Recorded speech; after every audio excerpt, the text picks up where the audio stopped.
नमस्कार शेतकरी बांधवांनो, आपण जो हे पीक पाहतात हे भेंडीचे पीक आहे। हे भेंडीचे पीक मल्चिंग करून लागवड केलेली आहे। एकदम कमी पाण्यात याचे व्यवस्थित नियोजन करून लागवड केलेली आहे। आज पूर्णपणे पाण्याची कंडिशन एकदम अवघड असताना सुद्धा एकदम मल्चिंग केल्यामुळे कमी पाणी लागत आहे आणि एकदम चांगल्या पद्धतीने हे पीक आलेले आहे। आपण पाहून घ्या कशा पद्धतीने हे पीक आलेलं आहे। आज मार्च एप्रिल हे दिवस असताना सुद्धा एकदम चांगल्या पद्धतीने ह्या भेंडीच्या पिकावर तेज आहे। एकदम जास्त टेम्परेचर असताना सुद्धा चांगले पीक आलेले आहे।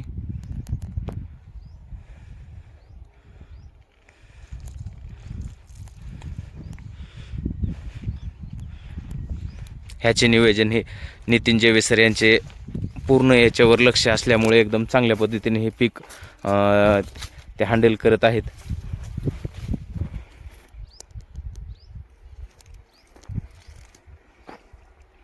नमस्कार सर। नमस्कार। एकदम कमी पाण्यात चांगल्या पद्धतीने पीक आलं, कशा पद्धतीने नियोजन केलं सर तुम्ही?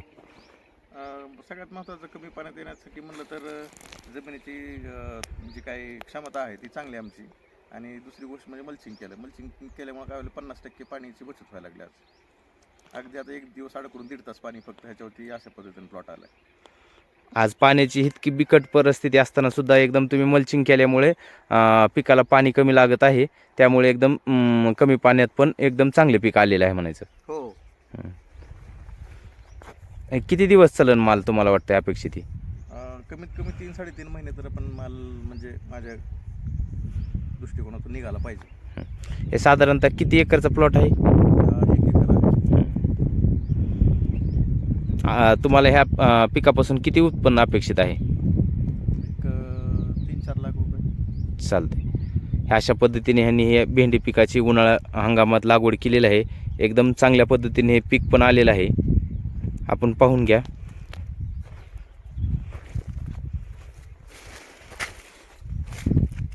ह्या अशा पद्धतीने ह्या पिकाला फुटवा पण आहे आणि माल पण चालू झालेला आहे।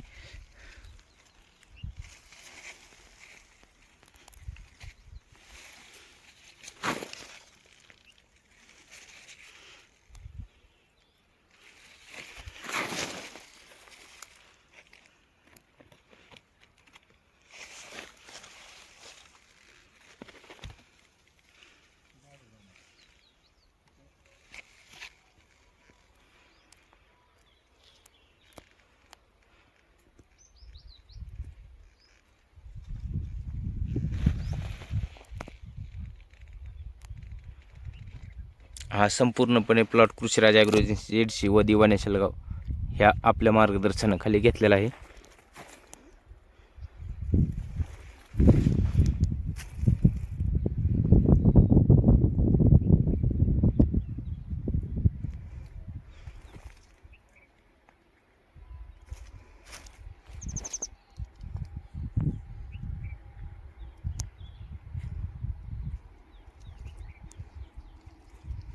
धन्यवाद।